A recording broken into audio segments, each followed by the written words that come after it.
Balik lagi bareng gue Raditya Atnari. Buat di line up kali ini adalah gue kali perdananya review mobil. Kalau sebelumnya gue udah pernah review motor, review helm, kali ini ada sesuatu yang baru. Dan kebetulan mobilnya juga baru banget dari Mitsubishi, yaitu sesuai judul CX-Force. Penasaran sama detailnya? Tonton terus sampai akhir.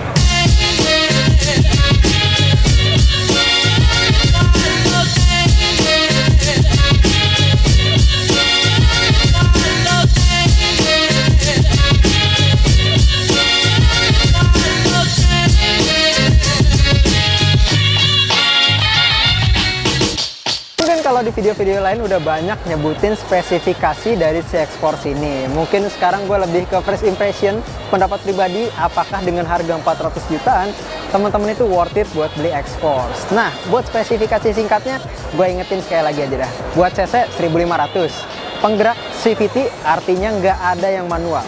Semua varian mulai dari Exit sama Ultimate, semuanya matic.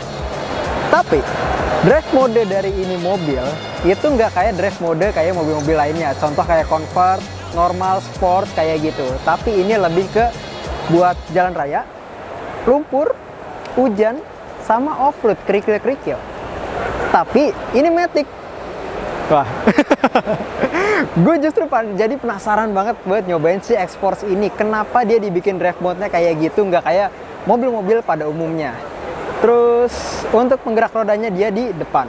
Jadi semua powernya all untuk keseluruhan dari mesin mobil ini itu penggeraknya di depan. Ya kalau gue sih jujur gue lebih suka penggerak mobil itu bagian roda belakang dibanding depan. Karena kalau buat ditanjakan itu kerasa lebih optimal kalau penggeraknya roda belakang dibanding yang depan. Tapi ya nanti itu penentuannya balik lagi. Nanti coba langsung di jalan, apalagi buat teman-teman yang udah beli ini mobil, nanti di pegunungan bisa kasih testimoni ke kita apakah bakal lemot dengan mesin yang menggunakan CVT cc 1500 penggerak roda depan, tapi apakah dia lancar jaya buat nanjak di pegunungan. Nanti kalian cobain sendiri aja. Nah, buat varian warnanya, kalau sekarang di Gias di 2023 ini cuma ada 4 display, yaitu contohnya warna putih, ada yang hitam, abu-abu, sama yang warna kuning. Kalau gue ngeliatnya untuk opini pribadi sih, favorit gue warna putih sama kuning sih. Karena kalau kuning, ngingetin kita sama yang si Banteng gitu. Kenapa Banteng bang? Karena desainnya, gue ngeliat kurang lebih kayak ya 60%-an mirip sama si pabrikan Banteng yang satu itu. Terutama dari bagian lampu depan, sama bagian grillnya. Tapi overall gue yakin 90% warga Indonesia, netizen Indonesia pasti suka banget sama desain si X-Force ini. Kalau kalian lihat di online itu udah ganteng, ngeliat langsung lagi makin ganteng. Gitu dari opini gue pribadi. Dan tadinya gue pikir ini mobil bakal selebar kayak macam CR-V. Terus apalagi yang lebar bang? Palisade ya? Palisade, Ioniq 5, tapi enggak. Kereta, bukan Palisade, kereta. Kereta nggak terlalu lebar. Palisade yang lebarnya luar biasa. Nah, untuk CX-Force ini, gue ngeliatnya untuk kelebaran dari mobilnya, ini sih masih cocok banget buat garasi-garasi yang tinggal di daerah klaster. Karena dia nggak terlalu lebar, nggak makan ruangan banyak. Jadi buat teman-teman mau parkir juga, itu lebih praktis dibanding mobil-mobil lebar. Jadi memang ini lebih, gue ngeliatnya sih city friendly ya. Kalau buat touring atau buat jarak jauh, buat dipakai mudik, masih enak juga. Apalagi buat yang suka nyentil-nyentil.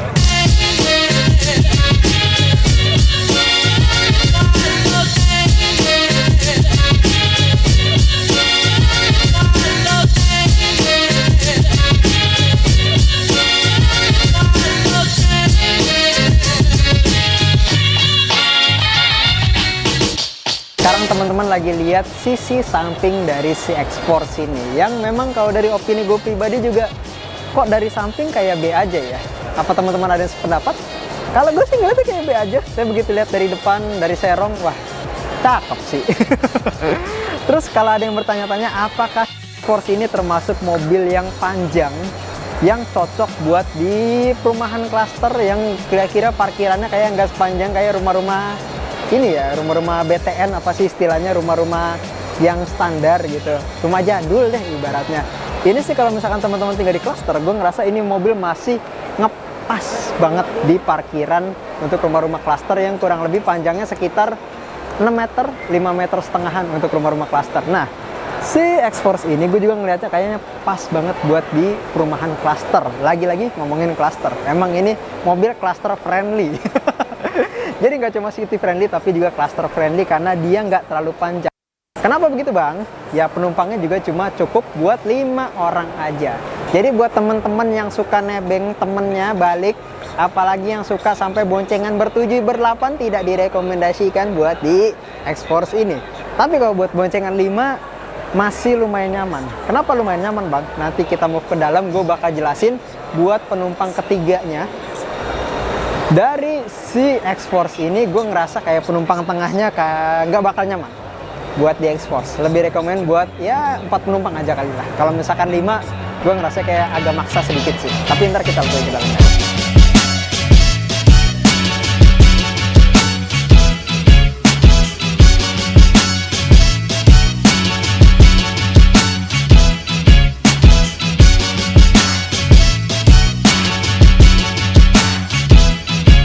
Nah, ini salah satu bagian lagi yang gue paling suka dari X-Force.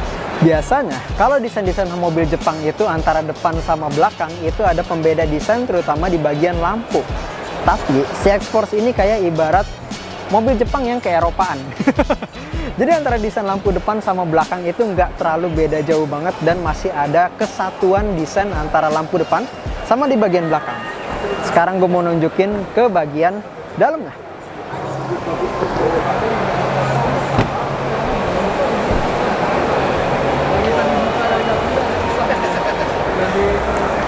Ada yang spesial dari si X-Force ini. Jadi nggak cuma bagasinya yang sangat-sangat luas, yang sebenarnya gue ngeliat sih buat naruh koper ataupun kayak semacam sepeda listrik lipat kayak masih muat ya bang. Yang sepeda listrik lipat, sepeda lipat. Sepeda lipat masih muat, koper masih muat, masih banyak banget space-nya buat naruh barang.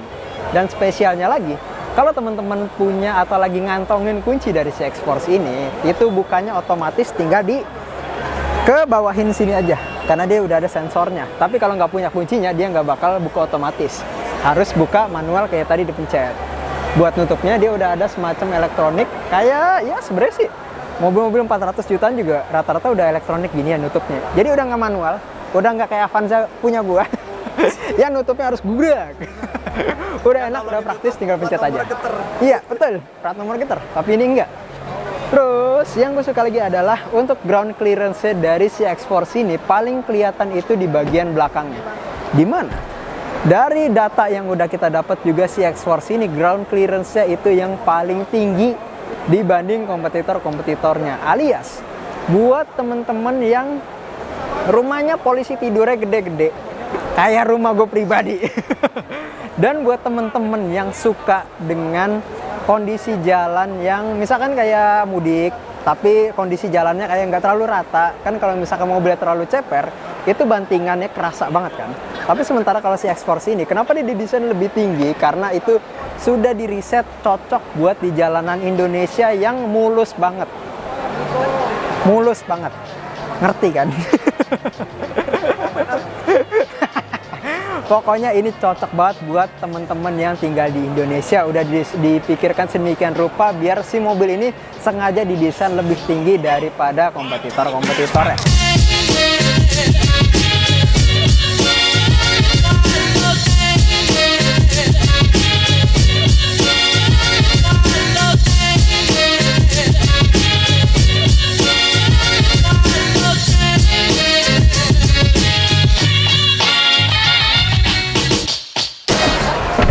Nah, sekarang gue lagi di bagian dalam di kursi penumpang yang gue ngerasa untuk bagian kursinya sendiri ini termasuk rileks karena jarak kakinya sangat-sangat banyak. Ya kalau kaki rada munduran sedikit sih ya pasti, tapi posisinya ini ngingetin gue kayak mobil-mobil SUV yang lain sama crossover yang lain. Jadi masih termasuk rileks, enak buat jadi boncenger di bagian belakang. Terus yang gue suka lagi, ini apa ya kesannya? Enak sih, nyaman, mewah, headroomnya tuh luas. Sama yang mana, Pak? Jadi nggak sesak gitu di dalam waktu jadi penumpang. Kan ada beberapa kan kalau misalkan headroom dari mobil-mobil lain yang sekelas kayak dia itu antara headroom sama bagian langit-langit itu kayak terlalu mepet sekali. kerasanya kayak rada sesek kalau dari opini gue pribadi. Tapi buat di X-Force ini gue ngerasa kayak mobilnya luas, nyaman, enak, jadi nggak kerasa sesek waktu jadi penumpang di bagian belakang. Tapi, nah ini yang tadi gue bilang, untuk kalian yang jadi penumpang ketiga duduk di tengah, ini ada satu hal yang mungkin akan jadi kurang nyaman. Jadi rebutan duduknya ya. Jadi gue rekomen sih buat teman-teman yang jadi penumpang belakang, duduknya kalau nggak di kiri di kanan, karena begitu di tengah keras. Kenapa begitu? Karena dia ada handrestnya. Jadi emang ini mobil lebih rekomendasi buat bonceng atau ya buat 4 penumpang aja, jangan sampai 5. Kalau 5 itu ibaratnya buat ya udah pepet aja lah, jangan sampai ada penumpang kelima. Tapi gue lebih rekomendasi ya buat 4 orang aja sih buat si X-Force ini. Nah, buat handrestnya kurang lebih kayak gini. Tarik dari sini. Nah, tuh kan, enakan kalau duduk di samping dibanding di tengah. Kalau di tengah itu sih, karena dia sih sebenarnya bukan jok, tapi lebih ke handrest yang dikasih semacam busa. Jadi ya buat biar nggak keras aja mungkin. Dan ada cup holdernya juga di tengah. Buat posisi tangannya juga udah enak, nyaman.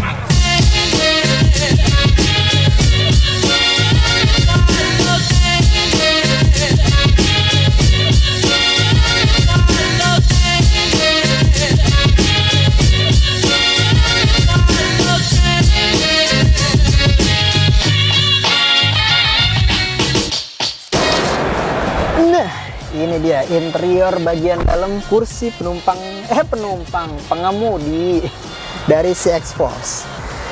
Gue tahu opini teman-teman semua buat si X-Force ini. Yang paling utama dan paling banyak jadi pertanyaan dari teman-teman semua waktu si X-Force ini baru launching. Mana sunroofnya? Sunroof itu kayak jadi standar mobil SUV crossover yang wajib ada di Indonesia. Tapi kalau dari opini gue pribadi, gak masalah sih. Ya balik ke selera masing-masing aja deh. Karena kalau misalkan ya keputusan yang bener juga sih dari X-Force, dari Mitsubishi terutama. Kenapa? Kalau teman-teman nyari sunroof, itu teman-teman bisa beli di pabrikan sebelah. Tapi kalau nggak pengen ada sunroof, teman-teman bisa beli si Mitsubishi. Jadi mereka kayak pengen beda, nggak kayak kompetitor-kompetitor yang lain. Jadi kayak nggak pengen ikut-ikutan. Dan dia juga ngasih opsi. Karena ada juga orang yang nggak suka sunroof, tapi ada juga yang suka. Jadi itu dia. Mungkin si X-Force ini kayak menjawab buat konsumen yang nggak suka sama sunroof. Nah, ini ada satu yang gue suka dari si X-Force. Dashboardnya luar biasa. Lebar banget ya? Lo tau gue kayak naik mobil apa bang? Listrik. BMW. Seriusan. Ini bagian dashboardnya ini kan ininya. Nyatu ya? Ini apa namanya? Head Gue unit. lupa, head unit ya, sorry. Rada lupa ya guys ya, kebiasaan review motor. Head unitnya sama ke bagian speedometer ya, itu nyambung. Satu kesatuan. Jadi dia nyambung dari samping kiri ke kanan. Terus di sini langsung ke speedometernya. Untuk setirnya mirip banget sama expander. Tombol-tombolnya juga mirip. Terus overall gue suka sih. Ngelihatnya kayak mewah aja, enak. Nah, ini salah satu tombol yang gue paling suka dari X-Force. Drive modenya, gue kerasa kayak mobil-mobil Eropa. Jadi nggak kayak mobil Jepangan. Tombolnya unik, keren gue ngeliatnya tuh. Dan kesannya juga, klikannya tuh renyah, gurih, enak gitu dimaininnya. Semua tombol-tombolnya juga kerasanya mewah. Udah kayak ada pembeda kelas antara X-Force sama Mitsubishi yang lainnya. Mewah banget sih. Oke. Tombol-tombol di bagian setirnya juga enak loh buat dipencet. Kerasa mewahnya sih. 400 juta worth it sih buat yang kayak gini. Mungkin ada beberapa mobil yang harganya 400 jutaan, bagian dashboardnya itu masih full plastik, tapi ini masih ada plastik ya sebenarnya, masih ada bagian atas, tapi untuk di bagian tengahnya udah mendingan, udah dikasih kain yang bahannya ini kayak semacam apa ini bang ya, kanvas ya atau semacam apa ini ya, pokoknya gitulah, gue nggak ngerti kain-kainan, sorry ya guys ya. Enak, lembut, dan warnanya juga warna terang. Yang enaknya kalau misalkan bagian dashboard dikasih warna terang ini adalah jadi nggak kesana sumpek, rungsing, dan nyamuk pun jadi nggak gampang nempel di mobil. Karena kan kalau teman-teman pasti pernah ngalamin parkir mobil di kebun atau di bawah pohon sampai di waktu malam, pasti banyak nyamuk yang masuk ke dalam mobil. Nah, tapi karena ini dashboardnya warnanya terang, jadi nyamuk tuh nggak ada di sekitaran dashboard sini. Nanti palingnya kaki kalian dinyamukin. Terus yang gue suka lagi ini untuk handrestnya. Di sebelah kiri posisinya pas banget, enak banget, nyaman banget buat istirahatin tangan kalian. Jadi ya kurang lebih kayak gini sih posisinya. Dan gue ngerasa juga ini mirip banget sama posisi berkendaranya sama si Xpander. Ada kemiripan karena masih sama-sama Mitsubishi. Artinya ini mobil nyaman banget buat dipakai di dalam kota, buat mudik, sama buat sampai pindah pulau. Mungkin gue yakin ini bakal enak banget sih buat si X-Force ini.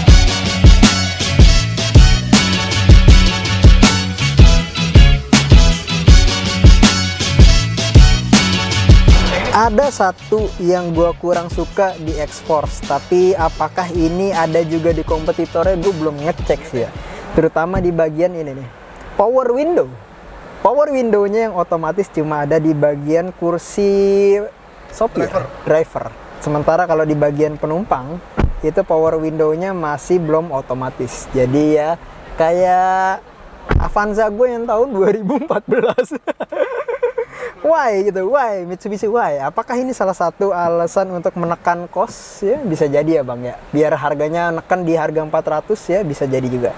Terus ada satu lagi yang gue kurang suka dari si X-Force ini, yaitu bagian ini nih, lock dari kunci pintunya. Mungkin Karemame nanti kasih sinematik aja ya, nggak tahu nih kelihatan apa enggak.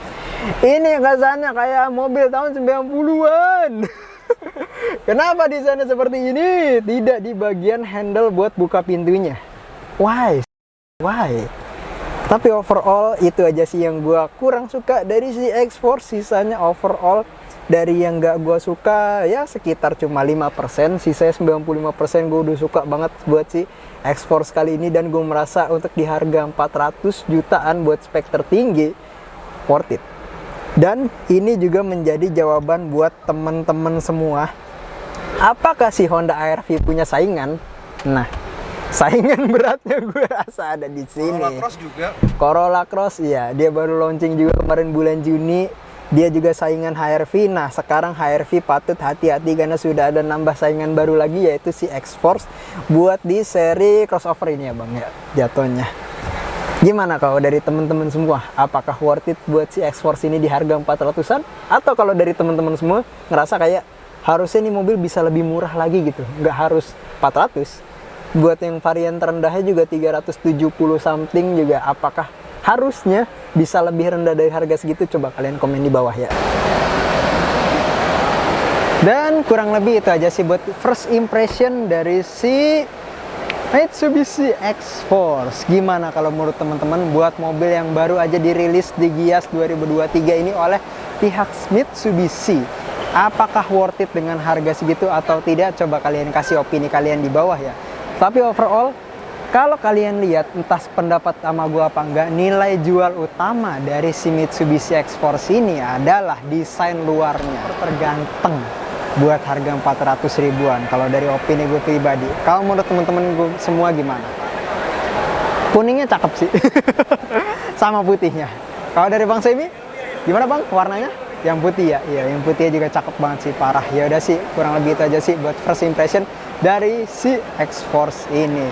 Semoga aja next buat di konten selanjutnya mungkin kita bisa review ya, siapa tahu dapat kesempatan buat review si X-Force ini, karena kita sangat menantikan banget buat nyobain si X-Force ini langsung di jalan. Nggak cuma nyoba duduk aja, ngelihat di luar aja, tapi kita juga pengen ngerasain langsung di jalan gimana feel si X-Force ini. Yaudah, itu aja sih buat video kali ini. Gue Raditya Atmari, kita ketemu lagi di video selanjutnya. Thank you.